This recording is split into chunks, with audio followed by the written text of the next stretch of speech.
memulai judul baru, yaitu tentang kemungkinan dan keharusan pendidikan. Buka bukunya. Kemungkinan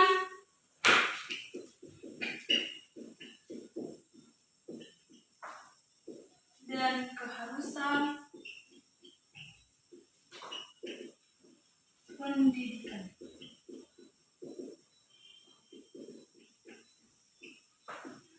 Sebelum kita melanjut, Ibu membuat pertanyaan.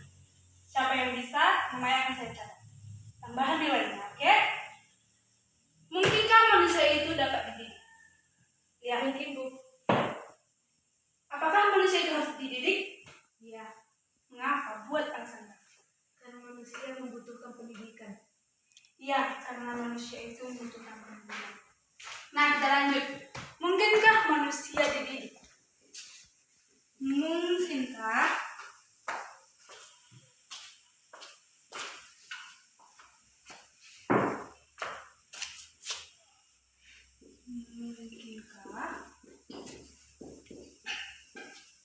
manusia dididik? Nah, untuk memperjelas jawabannya, kita perlu membagi dari dua dasar. Dua dasar, yang pertama itu kita ambil dari dasar biologis. Dasar biologisnya. Apa itu dasar biologis? Anak manusia itu memiliki pusat syaraf. Bukan hanya anak manusia. Manusia memiliki pusat syaraf. Di mana pusat syaraf kita terdapat? Dalam tubuh kita. Pusat syaraf kita ada dalam tubuh kita. Ibu kasih contoh satu. Contohnya gini. Kalian bangun pagi. Kalian susah bangun pagi. Tetapi mama kalian itu bersikeras membangunkan kalian. Jika kalian mendengarkan mama kalian ngomel-ngomel, merepet-repet untuk bujuk kau sekolah, semangat ke sekolah, belajar, sudah waktunya pergi ke sekolah. Jika kau memiliki pusat syaraf itu, kamu pasti mendengarkan apa kata mama kamu. Kamu pasti akan beranjak dari tempat tidur kamu, pergi mandi, makan, gosok gigi, pakai baju, ambil tas, permisi, dan pergi ke sekolah, belajar dengan baik-baik di sekolah. Pusat syaraf kalian itu sudah berfungsi. Pengaruh dari luar diri kamu, pengaruh dari mama kamu yang mengatakan ayo sekolah, bangun pagi, mandi, makan, itu pengaruh dari luar diri kamu. Itu pengaruh dari lingkungan kamu. Kamu sapa, kamu senyum, kamu pamit sama mama kamu sudah mempunyai etika di situ. Sudah? Jadi satu lagi. Orang pintar di Indonesia itu banyak. Orang pintar di Indonesia banyak. Di Indonesia tidak kekurangan orang pintar. Apa yang dikurangkan oleh Indonesia? Coba, siapa yang tahu? Indonesia itu kekurangan apa? Ada yang tahu? Nah, di Indonesia banyak orang pintar, tetapi Indonesia kekurangan orang yang berkarakter. Banyak orang pintar, tetapi tidak ada karakternya, tidak memiliki karakternya. Jadi itu apa pintar? Kalau karakternya nggak ada, sama saja dengan nol. Jadi kamu harus pintar dibarengi dengan karaktermu. Jika kamu memiliki karakter, maka pintar akan menghadapmu. Oke? Nah, kita lanjut dari dasar biologis. Kita bahasnya. Kemudian yang kedua, kita membahas dari dasar psikososial. Jadi dari dasar biologis, apa aja kemampuan anak itu bersifat fleksibel. Yang kedua, anak manusia itu memiliki otak yang besar dan berpermukaan luas. Dan yang ketiga, anak manusia itu memiliki pusat syaraf yang berfungsi untuk menerima arahan atau menerima perubahan dari luar dirinya guna untuk terjadinya proses belajar. Oke, kita tarik kesimpulan bahwa manusia dapat dididik. Kesimpulannya, dan pertanyaan, mungkinkah manusia dididik? Kesimpulannya, manusia dapat dididik. Dari mana yang dapat kita cari? Ya, dari keterangan ibu, dari dasar biologis ini tadi, dari dasar psikososial ini. Mengerti? Mengerti? Oke, dari yang ibu jelaskan, apa ada pertanyaan? Jangan malu-malu. Silakan bertanya. Ibu tunggu waktunya 1 menit.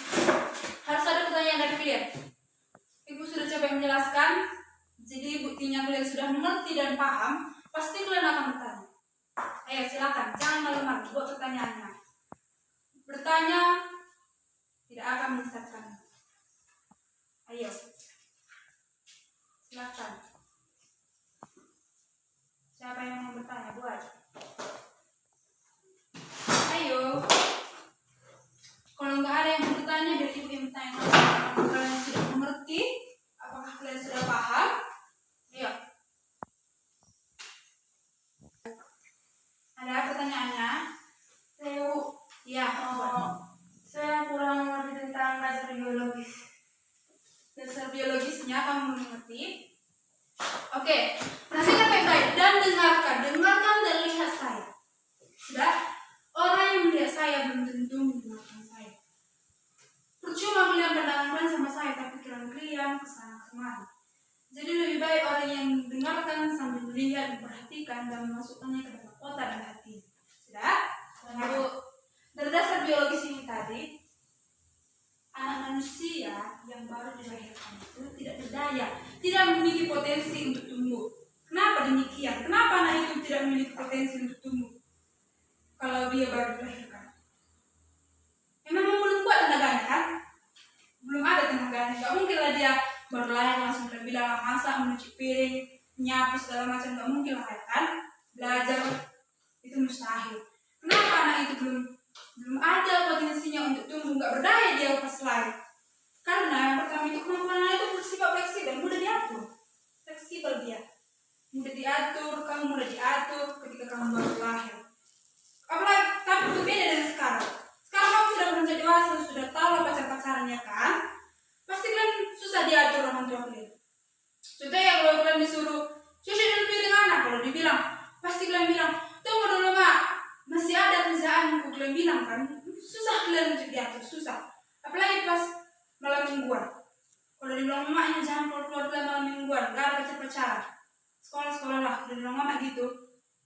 Tapi kalau udah kebelet mau jumpa sama pacarnya malam mingguan, pasti kalian menghalalkan segala cara, ya kan? Betul nggak? Pasti kalian menghalalkan segala cara. Dari situ mama kalian susah masuk kuliah. Udah dibilang jangan keluar malam minggu, bahaya, tapi tetap nampil. Itu sudah susah kalian diatur, sudah. Beda waktu kalian balita, kalau dibilang jangan itu kotor, pasti kalian jauhi. Jangan jatuh nanti, pasti kalian jauhi kan? Nah, itulah kemampuan bersifat fleksibel. Nah, yang kedua itu anak manusia memiliki otak yang besar dan berpermukaan luas. Otak yang besar itu artinya adalah pintar dalam hal membagi waktunya, pintar dalam mengasihi orang lain, pintar dalam menjauhkan diri dari hal yang buruk, mendekatkan dirinya ke hal yang baik, dan pintar dalam menyesuaikan dirinya. Sudah? Dan yang ketiga itu manusia itu memiliki pusat syaraf. Pusat syaraf tadi ada dalam tubuh kita. Jadi jika kamu memiliki pusat syaraf itu, pusat syarafmu berfungsi dengan baik, sudah diasah untuk mudah diatur dari kecilnya, itu pasti kamu akan langsung terkontak batin, terkontak hati untuk melakukan apa yang dikatakan oleh orang lain yang membawa dirimu ke arah yang baik. Udah? Aku sudah mengerti? Sudah, Bu. Oke. Haruskah manusia dididik? Nah, dari sini Ibu mau bertanya lagi, haruskah manusia dididik? Ya, harus. Dididik? Harus. Ya, harus. Kenapa? Nah, kita tetap membahasnya dari dua dasar. Yang pertama tetap dari dasar biologis. Dasar biologis ini berkata, kenapa dari dasar biologis? Kenapa kita mengambil jawabannya dari dasar biologis atas pertanyaan haruskah manusia dididik? Karena untuk menyesuaikan dirinya,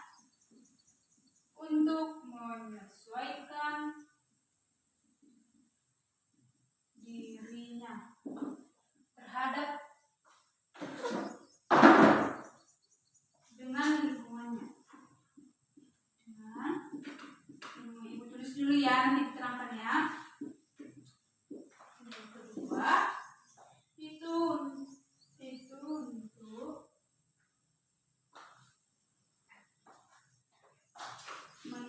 adalah memerlukan belajar dengan masa yang panjang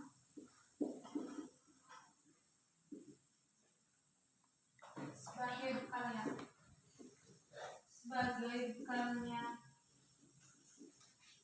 nanti. Oke, Ibu terangkan dulu dari dasar biologisnya. Nanti kita belajar dari dasar sosiologi dan antropologi. Oke, Ibu terangkan. Matikan. Hei, apa kamu ngantuk? Iya, Bu. Kenapa bisa ngantuk? Gak makan tadi ya? Apa nggak mandi? Kok bisa ngantuk? Berarti dari tadi kamu tidur ya? Oke, sekarang cuci muka dulu sana, biar nggak ngantuk. Sana. Cuci muka dulu. Sudah, Bu. Udah. Masih ngantuk? Iya, Bu. Ini ya yang kasih tips sama kalian biar nggak ngantuk. Perhatikan itu. Mau tahu tipsnya? Mau, Bu.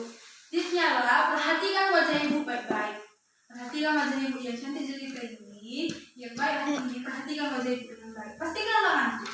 Tadi kita nggak perhatikan ibu ngomong, nggak pernah perhatikan wajah ibu, makanya nggak ngantuk. Itu tipsnya, oke? Nah, mulai sekarang biar kalian nggak ngantuk, perhatikan wajah saya. Lihat wajah saya. Jika kalian sudah cinta dengan wajah saya, cinta dengan saya, cinta dengan diri saya, otomatis pelajaran yang saya bawakan akan masuk dalam hati kalian. Pasti ada kerendahan, oke? Oke, Bu. Udah bisa kita lanjut? Sudah, Bu. Atau pulang aja lah kita? Iya, Bu. Kita lanjut? Ya. Ini saya lihat muka sudah ngantuk. Oke lah, biar kita lanjut ya.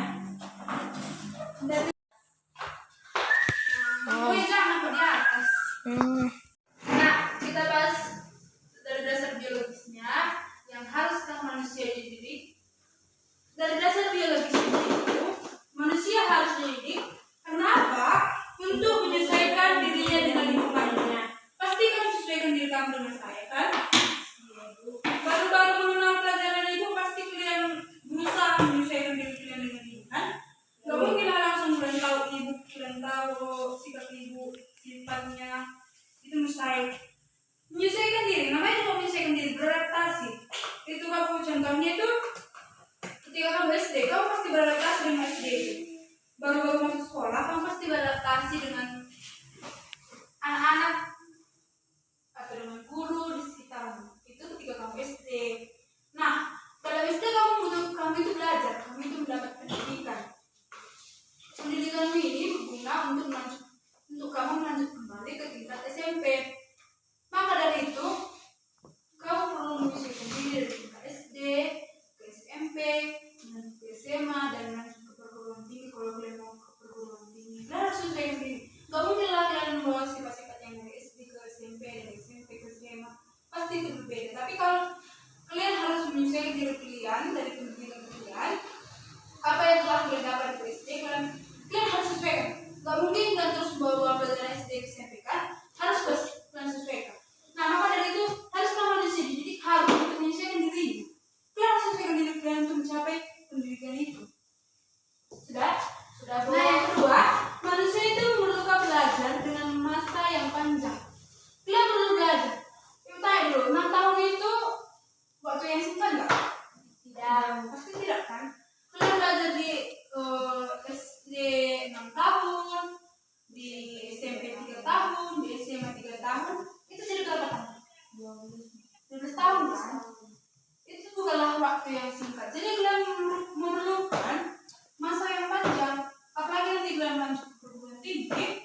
kamu pikirkan itu.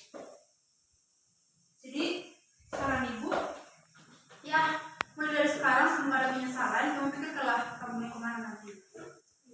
Jangan setelah tamat SMA, banyak sebelum tamat SMA lah, masih kelas 2 SMA kalian pasti nanti pikiran kalian, nanti saya mau ke PTN ini, mau ke PTN ini, mau kuliah di sini, nyata-nyatanya nggak jadi. Jadi harus menantikan tujuan saya mau ke sana. Mulai dari ini saya harus sungguh-sungguh untuk mencapai apa yang saya cita-citakan hari esok. Ya. Nah, itu dari dasar biologisnya. Nah, kita membahas dari dasar psikososio dan antropologis. Dasar ini dari dasar biologis, yang kedua dari dasar psikososio antropologis. Nah, dari dasar psikososio antropologis ini, kenapa manusia itu harus sendiri? Haruskah manusia itu sendiri? Jawabannya dari dasar psikososio dan antropologis ini yaitu untuk menghadap untuk menghadap kehidupan yang dilingkupi oleh tantangan. Hidup ini penuh dengan tantangan, penuh dengan masalah. Pasti kalau memiliki masalah, mustahil kalau manusia diciptakan tidak ada masalah, ya kan? Tapi setiap masalah, setiap tantangan pasti ada jalan keluarnya. Ya, jadi untuk menghadapi kehidupan, kau harus dididik dulu supaya kau bisa menghadapi kehidupan yang penuh dengan tantangan, supaya kau bisa menghadapi segala masalah yang menghampiri. Itu harus ada pendidikan. Dibarengi dengan kamu harus memiliki sikap, pengetahuan dan keterampilan. Macam mana kamu bisa menghadapi tantangan itu jika sikapmu biasa-biasa aja, santai? Sudah ada masalah dalam hidupmu, tetap santai kau. Memang kalau ada masalah, gak usah terlalu bawa kali ya. Gak usah pala merasa kiak kok, mulai ada masalah. Jangan terlalu maksa dan jangan terlalu senang, jangan terlalu bahagia. Nanti dikira orang gila. Ada masalahmu kau tak tawa, senang happy jalan-jalan, jangan juga dibawa, jangan juga terlalu dipikirkan. Dia santai, tetapi memiliki arah yang pasti untuk menyelesaikan masalah itu. Nah, karena itu kamu harus memerlukan sikapmu, keterampilanmu dan pengetahuanmu. Ini harus sejarah untuk menghadapi segala tantangan yang menghampiri. Sudah, itu yang pertama. Dan yang kedua, kemampuanmu untuk menyesuaikan dirimu dengan lingkungan itu bukan bawaan. Kemampuanmu itu untuk menyesuaikan dirimu itu bukan bawaan dari kakek nenekmu, itu bukan. Belum tentu kakek nenekmu, ayah dan ibu bisa menyesuaikan diri. Sudah, itu bukan bawaan, tetapi itu adalah hasil dari ketika kamu peroleh pendidikan. Ketika kamu peroleh pendidikan, kamu bisa menyesuaikan diri. Sudah. Nah, yang ketiga, kebudayaan tidak akan terjadi jika kita tidak memiliki hasil karya dari orang-orang yang terdidik. Karena kalian dididik, karena kalian menjalani pendidikan, karena kalian terdidik, maka kalian bisa menciptakan suatu hasil karya. Kebudayaan kita apa? Iya, budaya. Contohnya apa? Contohnya tari, tortor ya, itu kebudayaan kita kan. Gak mungkin lah tortor itu tercipta, gak mungkin ada tortor itu jika tidak ada orang yang menghasilkan gerakan itu, melakukan itu. Pasti ada orang yang menghasilkan karya itu. Dengan orang apa? Gak mungkin lah dia asal-asal buatnya kan? Itu gak mungkin. Pasti dia harus dididik dulu, maka dia dapat menciptakan suatu hasil karya yang baik. Nah, dari sini kita ambil kesimpulan dari haruskah manusia dididik? Jawabannya harus. Kesimpulannya manusia harus dididik. Oke. Saya rasa catat dulu ya. Catatlah dulu. Saya catat sedikitnya. ini yang perlu diterapkan. Sudah? Oke, catat dulu. Sudah? Sudah? Sudah semua? Sudah, Bu. Oke. Sudah bisa dihapuskan? Sudah, Bu. Biar kita lanjut ke pembahasan selanjutnya. Karena kita sudah ketinggalan, jadi kita harus mengejarnya. Nah, kita lanjutkan ke pembahasan selanjutnya, yaitu tentang pandangan dan fakta bahwa pendidikan itu merupakan keharusan bagi manusia. Pandangannya seperti apa dan faktanya seperti apa? Bagaimana pandangan bahwa pendidikan itu merupakan keharusan bagi manusia dan bagaimana faktanya? Ya. Nah, yang pertama itu kita mengambil dari pendapat dari ahli yaitu Immanuel Kant. Dia mengatakan seperti ini, bahwa manusia itu hanya dapat menjadi dirinya sendiri jika dia memperoleh pendidikan. Kau bisa menjadi dirimu sendiri jika kau memperoleh pendidikan. Nah, yang kedua dari pendapat Langevel. Manusia merupakan makhluk yang dapat dididik, manusia merupakan makhluk yang harus dididik, manusia merupakan makhluk yang harus dapat mendidik. Kau itu harus dididik, harus dapat dididik, dan harus mendidik. Dan contohnya gini, manusia harus dapat dididik. Kau dari kecil harus dididik. Tambah dewasa, tambah beranjak ke dewasa, kau harus dididik. Tetap kau dididik. Ketika kau sudah dewasa, kau sudah mulai mengerti mendidik apa? Tentunya mendidik dirimu sendiri, mendidik anak-anak nantinya. Makanya kau itu harus perlu pendidikan. Entah jadi apapun kau nanti, entah kau jadi ibu rumah tangga pun nanti. Kalau kau dulunya ada pendidikanmu, sekolah kau dulu bagus, mendapatkan pendidikan, kau terdidik dulu, kau bisa dididik. Pas mendidik nanti, kau bisa mendidik anak. Bisa kau ajarin anak tentang pendidikanmu, bisa kau ajarin anak kalau ada tugasnya. Makanya entah jadi apapun kau nanti, ini pendidikannya sungguh berarti sama sampai kau bawa mati dari pendidikan ini. Oke? Nah, faktanya seperti apa? Faktanya itu bahwa manusia itu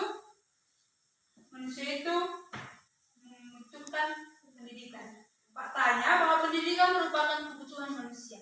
Selain kebutuhan primer, sekunder, dan tersier, manusia itu membutuhkan salah satunya. Kebutuhan manusia itu apa? Pendidikan. Apa tadi yang bilang? Baru saya mau bilang. Selain dari kebutuhan primer, sekunder, dan tersier, manusia itu membutuhkan apa juga? Ya, manusia membutuhkan pendidikan. Faktanya itu manusia harus mendidik. Pendidikan itulah kebutuhan manusia. Itu salah satu kebutuhan. Selain dari primer, sekunder, dan tersier, kebutuhanmu yang paling salah satu yang kebutuhanmu adalah pendidikan. Oke. Nah, kita lanjut ke batas-batas pengaruh pendidikan. Pendidikan ini memiliki batas-batas. Sudah? Menurut teori empirisme, anak pada saat dilahirkan jiwanya dalam keadaan kosong, dan lingkunganlah yang akan mengisi kekosongan jiwanya. Kau ketika baru dilahirkan pasti belum tahu apa-apa. Pasti gak mungkinlah kau langsung tahu 1+1, 1+2, 1+3, perkalian, pembagian, pengurangan, segala macam. Pasti gak tahu. Pasti pikiranmu masih kosong, ya kan? Masih nangis, yang kalian tahu masih nangis. Pipis di apa namanya? Kalau mau pipis dia pasti nangis. Kalau lapar dia nangis. Kalau haus dia nangis juga. Belum tahu apa masih kosong. Nah, seiring kamu bertumbuh dewasa, lingkunganlah yang akan mengisi kekosongan itu. Dari lingkungan inilah kamu akan belajar. Entah itu di lingkungan sekolah, lingkungan rumah, lingkungan masyarakat, kamu harus belajar dari situ. Untuk mengisi apa? Mengisi kekosonganmu. Kekosonganmu seperti apa kamu dapat ini? Kamu dapat didikan. Sudah? Nah, yang kedua, pendidikan bersifat menentukan. Anak dapat dijadikan apa saja sesuai keinginan pendidik. Kau bisa menjadi apa saja, itu yang bilang tadi. Kau bisa jadi apa saja, kau yang tentukan dari pendidikan. Sudah. Gak mungkinlah kau belajar untuk jadi tukang botol. Gak mungkin kan? Sedangkan itu pun harus dapat pendidikan itu. Gak mungkinlah kau jadi tukang botol, kau ambil atau kompos. Gak mungkin kan? Pasti yang kau kau ambil barang-barang bekas, barang-barang tak selagi dipakai kan, kau harus tahu mengelola itu. Gak mungkin lah kau belajar ini untuk jadi pemulung, gak mungkin kan? Pasti ada tujuan yang sayang kemana. Jadi kau sendiri yang menentukan kau menjadi apa saja yang kau mau itu dari dirimu. Melalui apa? Melalui pendidikan. Kau harus belajar dan belajar. Sampai matahari terbenam, jangan bosan untuk belajar. Ya, dengarkanlah ibu. Sampai tua manusia itu harus belajar. Karena manusia itu membutuhkan pendidikan. Oke. Menurut teori nativisme, anak dilahirkan dengan pembawaan tertentu yang menentukan bagaimana perkembangan. Lingkungan termasuk lingkungan pendidikan tidak akan bisa merubah apa yang sudah ditentukan tersebut. Nah, apa yang sudah kamu tentukan, lingkungan tidak bisa merubah itu. Sudah, contohnya saya mau jadi ini. Kalau tekadmu sudah baik, saya mau menjadi, kalau bisa nanti saya mau menjadi ini, lingkunganmu tidak bisa merubah itu. Apalagi kalau sudah bulat cita-cita itu, saya mau jadi ini, dibarengi dengan dukungan dari orang tua, masyarakat, lingkungan nggak bisa merubah itu lagi. Dah? Ya Bu, pendidikan sangat diperlukan. Itulah intinya. Kayak mana bilangnya? Pendidikan ini sangat perlu sekali sama kita ya. Makanya kalian kalau sekolah itu belajar lah, belajar itu. Kalau belajar jangan tidur kelas ya. Dengarkan apa kata ibu. Dengarkan gurunya yang menerangkan, karena kalau kau dengarkan ibu menerangkan belum tentu kau dapat ya kan. Apalagi nggak kalian dengarkan, apalah yang mau kalian dapatkan. Nah, rajin-rajinlah bantu orang tua di rumah, janganlah sama ayah dan ibunya ya. Berdikatlah sepantasnya seorang pelajar. Biar orang lain nilai kau baik. Kalau kau dinilai baik, pasti nanti kau dibutuhkan. Oh, itu ajalah buat di sini karena baiknya dia bisa dipercaya. Pasti gitu, udah? Nah, menurut naturalismenya, anak dilahirkan dengan pembawaan yang baik. Kau dilahirkan dengan baik. Apa yang membuatmu sekarang nakal? Apa yang membuatmu sekarang nakal dari kau dilahirkan baik atau dilahirkan? Ya Bu, kan? Tapi sekarang bernakal-nakal kita yang biar. Apalah yang membuat nakal? Harus lingkungan. Bisa saja tuh kau itu udah 3 kali belajar nanti aku baik di sekolah, kerjakan PR-ku, dengarkanlah guruku. Tapi katanya tuh kayak teman-temanmu yang asik main, cerita-cerita, ngobrol, pergi ke kantin, jadi terpengaruh kau kan, jadi malas kan? Ya Bu. Jadi nakal kan? Kok cabut kan? Iya Bu. Itulah pengaruh dari lingkungan. Anak dilahirkan dengan bawaan yang baik, baik yang dilahirkan ya. Menurut teori konvergensi, anak dilahirkan dengan berbagai pembawaan yang membutuhkan stimuli dan lingkungan. Itulah yang diterangkan tadi. Kau membutuhkan perubahan dan lingkungan. Perubahan apa? Kau mungkinlah kau udah baik kian, kau mau menjadi orang narkoba kan? Tapi perubahannya ke arah yang positif, perubahan yang baik. Pendidikan dapat memberikan pengaruh yang berarti jika pembawaan memungkinkan untuk dipengaruhi sehingga terjadi perubahan yang berarti. Itulah yang penting. Pilihan ini menjadi membawa perubahan yang berarti. Pasti ada arti dari perubahan itu. Gak mungkinlah kalian belajar sia-sia kan? Gak ada yang berubah kan? Pasti kalian gimana bilangnya? Pasti berubah. Pasti bisa menerima. Kalau kalian boleh pendidikan kan. Oke, catat dulu, catat. Sekarang catat dulu kesimpulannya. Catat di buku masing-masing. Kesimpulan. Yang pertama, pendidikan dibutuhkan untuk mempengaruhi perkembangan individu.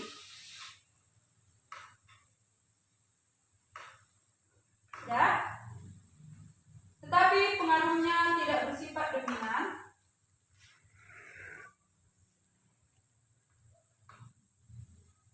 Ya. Karena ada faktor lain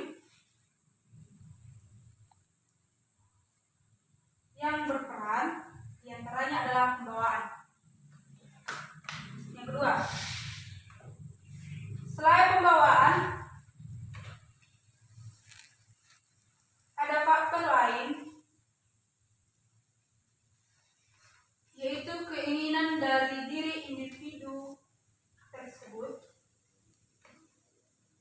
untuk mengalami perubahan. Itulah kesimpulannya. Sama seperti yang dijelaskan tadi. Kau sendiri yang menentukan kau jadi apa. Dari dirimu sendiri, kamu bila bapak sama mama yang menentukan jadi apa kan? Kau jadi dokter lah, nggak mampu kau jadi dokter kan? Harus jadi idenya aku. Kamu bila terus dipaksakan.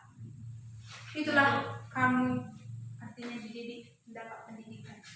Sudah. Sekian dulu belajar kita hari ini. Untuk menutup pembelajaran kita, alangkah baiknya kita berdoa. Siapa yang ingin berdoa? Oke, saya saja ya. Mari kita berdoa. Terima kasih Bapak di surga, terima kasih Tuhan Yesus, terima kasih Roh Kudus buat penyertaan-Mu pada kami hingga pada hari ini.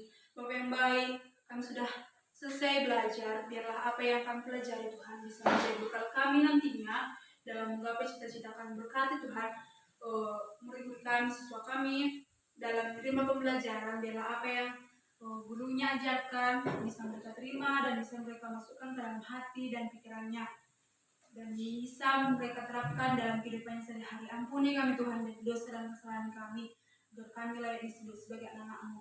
Inilah doa dan persembahan kami kepada-Mu melalui anak-Mu Tuhan Yesus Kristus. Kami berdoa dan bersyukur kepada-Mu. Amin.